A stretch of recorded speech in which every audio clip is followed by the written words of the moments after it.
Saudara-saudari pencinta renungan harian Katolik Gereja Maria Bunda Karmel. Mengikuti kisah Injil yang dibacakan pada misa hari ini, kita sedikit agak kecewa dengan sikap Yesus. Dikisahkan ada seorang yang menemui dan menyembah Yesus dengan memanjatkan permohonan. Tuhan, kasihanilah anakku. Ia sakit ayah dan sangat menderita. Ia sering jatuh ke dalam api dan juga sering ke dalam air. Aku sudah membawanya kepada murid-muridmu, tetapi mereka tidak dapat menyembuhkannya. Saat menerima permohonan ini, Yesus memberi respon dengan nada yang kurang menyenangkan. Hai kalian angkatan yang tidak percaya dan sesat, berapa lama lagi aku harus tinggal di antara kalian? Bawalah anak itu kemari. Mengamati respon Yesus, kita mungkin bisa menyamakannya dengan banyak pengalaman paroki, di mana umat mengeluh kepada para pastor yang tidak mau mendengar dan mengabulkan permohonan umatnya yang sudah datang ke pastoran atau ke paroki. Sekilas memang jawaban Yesus terhadap permohonan seseorang yang anaknya kena ayan tidak menyenangkan dan ada nada kecaman dan kecewa. Tetapi respon tersebut sebenarnya mau membangkitkan kesadaran para muridnya yang telah melihat banyak mujizat yang Yesus telah lakukan, tetapi para murid tetap tidak bisa merenungkan lebih dalam siapa pribadi di balik terjadi mujizat-mujizat itu. Mujizat terjadi tetapi mereka hanya menonton dan tidak mampu mendalami lebih jauh bagaimana bisa mujizat itu dilakukan oleh Yesus. Itulah sebabnya Yesus berkata dengan amat keras kepada para muridnya sebagai angkatan yang tidak percaya dan sesat. Saat secara khusus murid-muridnya bertanya, mengapa kami tidak dapat mengusir setan itu? Yesus kembali menegaskan ketidakpercayaan mereka. Yesus berkata, karena kalian kurang percaya.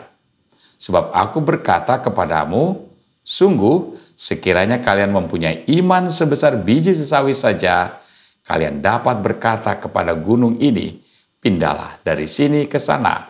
Maka gunung ini akan pindah dan tiada yang mustahil bagimu.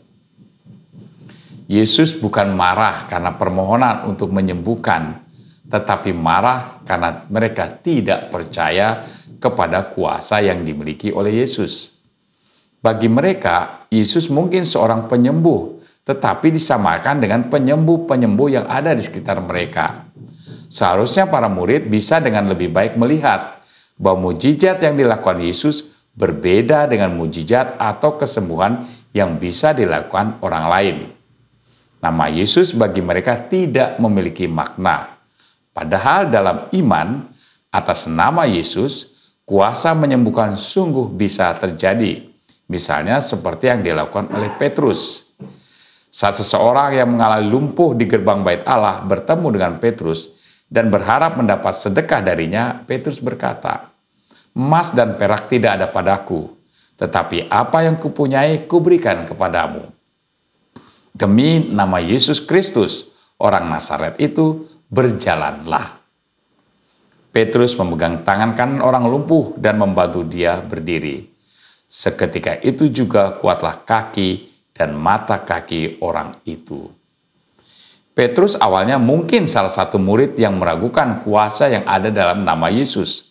Tetapi kemudian karena teguran Yesus dan juga pengalaman-pengalaman lainnya, bagi Petrus, Yesus bukanlah penyembuh biasa.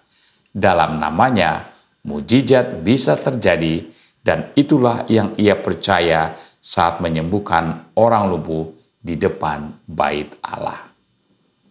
Mungkin teguran Yesus juga ditujukan kepada kita, karena tidak jarang kita kurang berani untuk melayani dengan alasan saya tidak pantas, saya tidak bisa. Pernyataan itu sebenarnya suatu ungkapan ketidakpercayaan akan kuasa Yesus yang telah memilih kita menjadi pelayan-pelayan bagi sesama. Teguran Yesus tidak menyenangkan, tetapi menggugah kesadaran dan mengajak kita untuk percaya di dalam namanya. Tuhan memberkati.